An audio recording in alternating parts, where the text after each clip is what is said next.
Tá beleza?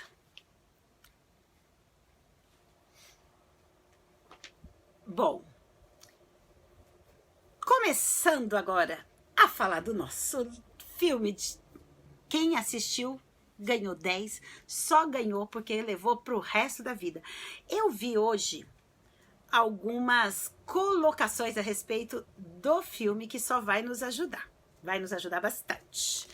A semana que vem, no próximo, nós vamos fazer um pouco diferente, mas hoje vai ser do jeito que nós combinamos.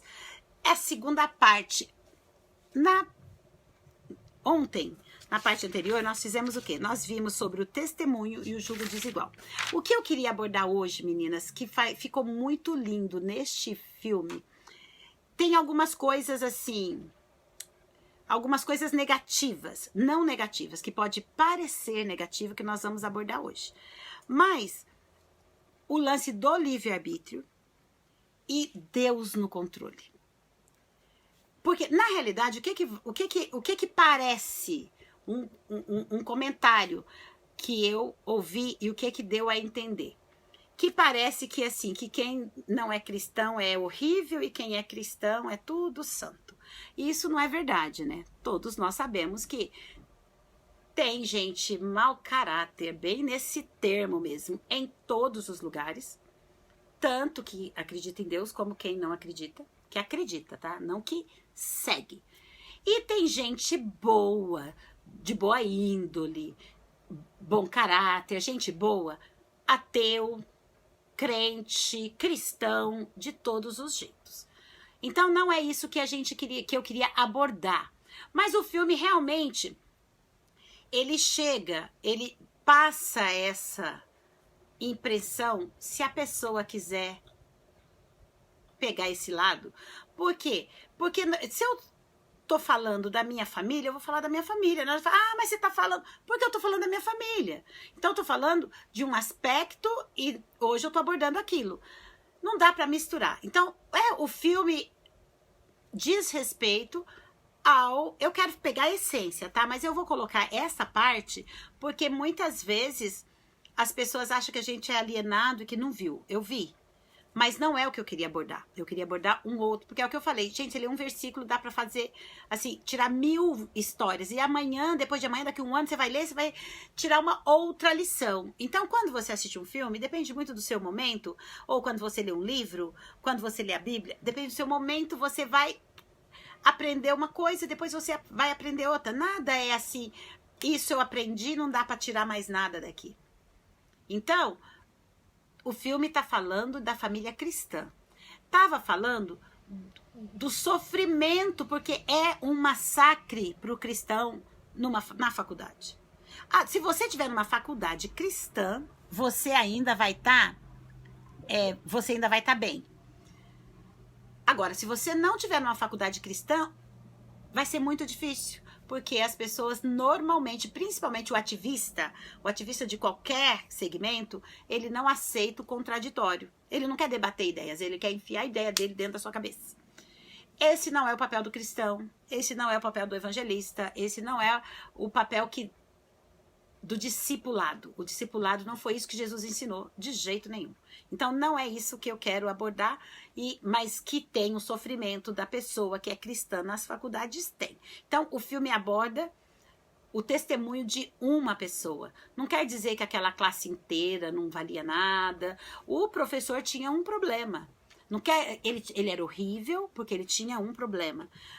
Agora, não vai dizer que aquilo ali é uma ficção que não existe. Claro que existe. Então, quando você quer abordar um assunto, não dá pra misturar e pôr tudo. Não quer dizer que não tem professor gente boa, professor ateu gente boa, professor cristão horroroso.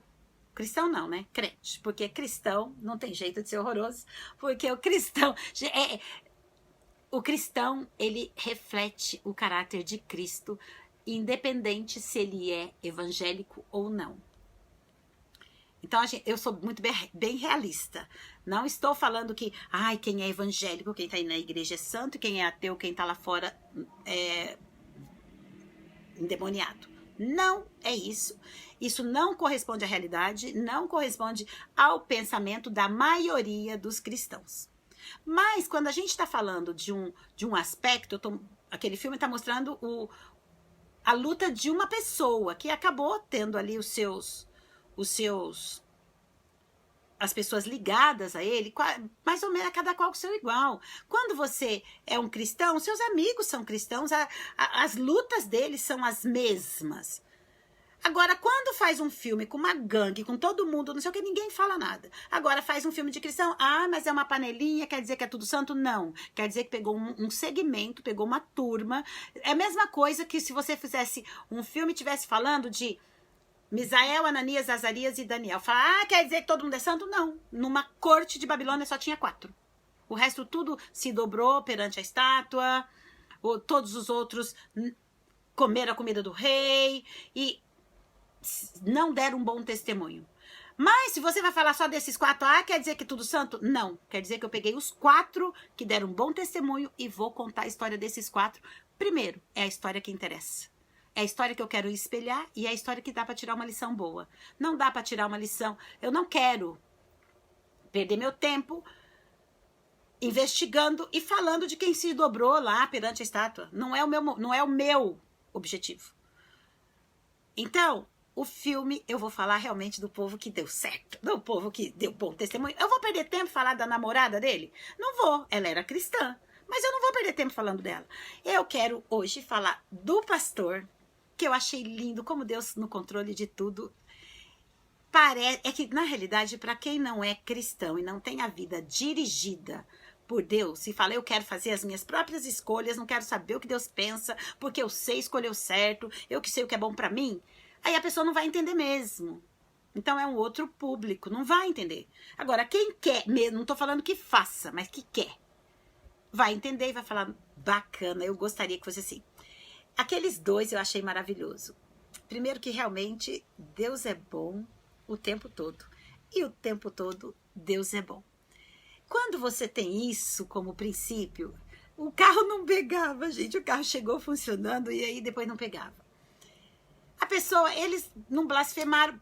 Mas não tem gente assim? Claro que tem. Mas tem gente, cristão mesmo, que chuta o pneu do carro e fica nervoso. Fala, gente, a gente tá programado, tá com umas férias programadas, a gente vai pro parque, vai perder o ingresso, a mala tá pronta e o carro não tá bom, vem outro carro, também não pega, aí vem... Deus tem um propósito, isso que eu achei bacana, Deus tinha um propósito. Deus, ele precisava estar naquele lugar, naquele momento, naquela hora. Isso não acontece, quem não crê acha que não acontece, mas quem crê e conhece Deus sabe que acontece. Gente, leia a Bíblia, acontece. Deus leva os filhos. É que assim, quando você tem um compromisso com Deus, aí você vai dar ordem pro funcionário do vizinho? Não vai. Ele não tem compromisso nenhum com você. Ele não tem que te obedecer. Ele não tem que cumprir as suas ordens e fazer nada para você. Você vai dar tarefa pro seu funcionário. Você tem um compromisso com ele. Ele é seu funcionário. Então, para ele tem um compromisso de te responder e fazer o que você pediu. O do vizinho não tem. Por isso que quando você tá ligado a Deus, você fez um compromisso, você entregou sua vida a Ele, você quer ser testemunha, você quer ser discípulo, você quer participar do discipulado. Então o que acontece? Você aí tem um compromisso com Deus, aí Deus vai te dar tarefa, aí Deus vai levar você para onde Ele precisa que você esteja. Então, o pastor, os 2, eles eram ligadinhos com Deus. E Deus deu uma tarefa para eles nem sabiam. Mas eles estavam prontos. Não pega o carro hoje, não pega amanhã, porque Deus precisava que eles estivessem naquele lugar, naquele horário. Depois que você vê, você fala, olha, era mais importante eles irem viajar, ir para um parque, tirar umas fotos, ou era mais importante o propósito que Deus tinha? Por isso que tem uma escritora, e o cristão tem isso como pensamento. E ele falou isso. Se você visse como Deus, o fim desde o princípio, as trajetórias e os caminhos, você não escolheria outro caminho a não ser o que Deus escolheu. Como Deus sabe de todas as coisas, quando Deus fala não, é porque é o melhor para você. Quando Deus fala sim, é porque é o melhor para você. E quando Deus te leva ali, é porque é o melhor. a gente não sabe. Então a gente acha, ia ser tão bacana ir viajar, ia ser tão bacana, eu tô com a mala pronta, eu tô com as férias prontas. Mas Deus sabe de todas as coisas. Se Deus tivesse colocado na frente deles a escolha, vocês querem ir, olha, vai ser um passeio bacana, vocês vão estar lá, isso e aquilo, ou vocês preferem o caminho que eu tracei para vocês, que é vocês não irem, mas vocês vão estar aqui neste momento para este propósito. Qual propósito vocês acham que eles escolheriam? O qual que você escolheria? Você escolheria umas férias? Você ia escolher estar num parque, tirando foto e aproveitando o seu dia de folga? Ou você ia escolher estar onde Deus queria que você estivesse? Porque tinha uma pessoa que estava perdendo a vida e estava precisando daquela palavra que você tinha para dar para ela. Eu acredito que nenhum de nós ia escolher ir para o parque. Então, se a gente pensar e se a gente tiver esse compromisso com Deus, de responder e de cumprir a agenda de Deus, gente, a gente não vai escolher outra coisa. Não tem como escolher outro compromisso que não seja aquele de Deus, porque é o melhor. Só que a gente só vê depois, né? Mas Deus sabe. Vamos confiar? Vamos confiar? Então, isso que eu acho assim, o controle de Deus sobre todas as coisas é a coisa mais linda, é a coisa mais maravilhosa que tem nesse universo, porque quando você vê, quando você olha para trás e fala, se eu não tivesse feito aquela escolha, que muitas vezes a gente sabe que não é de Deus, mas a gente escolhe. Se eu não tivesse feito aquela escolha, se eu não tivesse ido por aquele caminho, se eu não tivesse pedido conta daquele emprego, se eu não tivesse dito sim na hora que eu sabia que era para falar não. Então vamos perguntar. Eu tenho uma frase que eu acho muito bacana, faz muito tempo, que é assim, ó. Vai decidir qualquer coisa, ore antes. Se não der tempo de orar, não decida. Eu não gosto de pressão, então muitas vezes meus filhos... eu falo, se for para resolver agora é não. A minha primeira resposta é não. Eu vou ficar aqui no meu canto e vou ficar do jeito que eu tô. Se der para eu pensar, aí eu vou pensar. Você pode ter um sim se você me der tempo para pensar. Se for na pressão, não dá. Porque depois você pode se arrepender.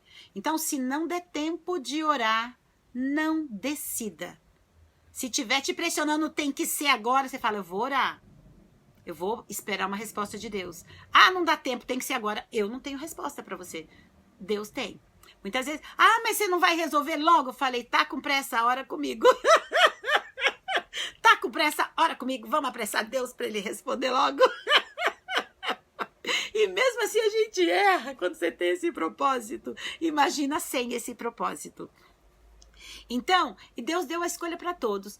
Todos aqueles alunos se tornaram cristãos? Não necessariamente, mas todos voltaram atrás de que Deus não está morto. Não quer dizer que eles iam ser crente, mas todos tiveram a oportunidade de perceber que você precisa ter fé para ser um cristão. Mas você também precisa ter fé para não ser. Para você crer que tudo nasceu de uma explosão, que tudo veio do nada, você também precisa ter fé. O rapaz provou que Deus existe? Eu não preciso provar que Deus existe. E não é o meu objetivo, e não era o objetivo dele. Eu só preciso provar que você tem a livre escolha. E a fé que você exerce para não crer, talvez seja até maior do que a fé que você exerce para crer. A livre escolha Deus dá para todos. E Deus está no controle da vida de quem entregou para ele o controle. Deus não é arbitrário, ele não invade a vida de ninguém, ele não obriga, ele insiste. É diferente. Porque ele insiste por amor. Se você vê uma pessoa indo para um lado que você sabe que não vai ser legal, você sabe que tem um abismo, você sabe que é escorregadio, que está cheio de armadilha, tem um campo minado, cheio de bombas, a pessoa fala, não, eu vou, mas eu tenho mapa, eu vou tomar cuidado. E tem outro caminho por aqui. Você não vai insistir para a pessoa ir por aqui. Vou insistir para que a pessoa não vá por aqui, é perigoso, para quê? Não vale a pena arriscar. Eu vou insistir. Eu posso não ter o poder de obrigar e de impedir, mas insistir, Ah, eu vou. E se for filho, se for uma pessoa bem chegada que te deu aquela intimidade, daí não só você vai insistir, como você vai bater de frente, se precisar, você vai segurar e vai falar, você vai, mas primeiro você vai ter que lutar comigo para ir. Porque se for filho meu, eu arrasto ele por aqui. Mas se ele tem a livre escolha, ele é mais forte que eu, ele vai. Se ele quiser muito, ele vai. Porque a escolha é dele. Mas isso não impede de você insistir em mostrar um outro caminho. Não, todo cristão não é, todo crente não é cristão, nem todo crente é santo e é bonzinho.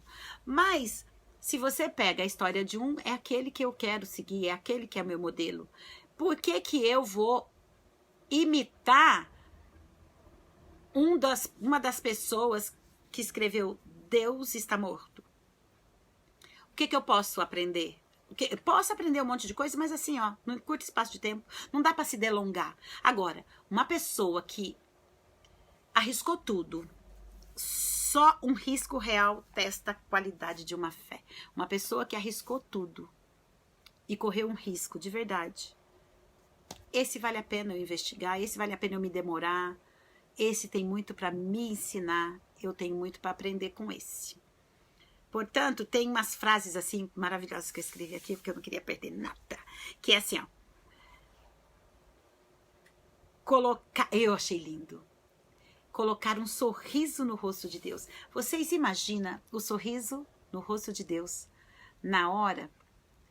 Vários momentos ali, tá? Mas na hora que aquela banda lá falou, manda para todos os seus contatos, Deus não está morto. Quantas pessoas não receberam aquela frase pequenininha, 4 palavras e de um forte testemunho? O sorriso no rosto na hora que aquela moça sem esperança. Agora, isso é verdade. A pessoa que não tem essa esperança fica mesmo desesperada. E não é o caso dela, é o caso de muitas pessoas. Muitas pessoas, muitas vezes que a gente conhece ao nosso redor, que está desesperada, sem esperança nenhuma, preocupada e não tem alicerce, está buscando. Tem umas coisas que não é que é força barra, que dá uma exagerada, para dar uma chocada, que se não chocar também, se você achar que é normal, você não vai se mexer e não vai sair do seu lugar comum para ir à luta, né? Ir para esse campo de batalha. Então, o que que acontece? Aquela moça, é um exagero, ela não tinha ninguém. Ela não tinha ninguém. Quem ela pensou que tinha, ela não tinha. Gente, ela estava no médico. Pera um pouquinho. Eu vou ter que atender. E no médico. E depois, tem alguém para você ligar? Ela não tinha ninguém. Quantas pessoas que você conhece que não tem ninguém? É exagero? Não é exagero, não. Tem gente que não tem ninguém. Tem gente que não tem ninguém, mas aqueles músicos, na hora de entrar para um show com compromisso, eles pararam tudo para dar importância para aquela moça. E o rostinho dela de conforto.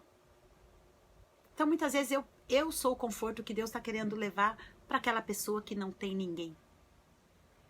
Então, a gente tem que sair um pouco da bolha e não achar que todo mundo tem a vida que a gente tem os parentes, os amigos, as oportunidades. Tem gente que não tem, que são outras oportunidades. Tem gente que a oportunidade está passando aqui e ela não tem entendimento de reconhecer. Tem gente que não tem força. Tem gente que não quer, porque não sabe que vale a pena.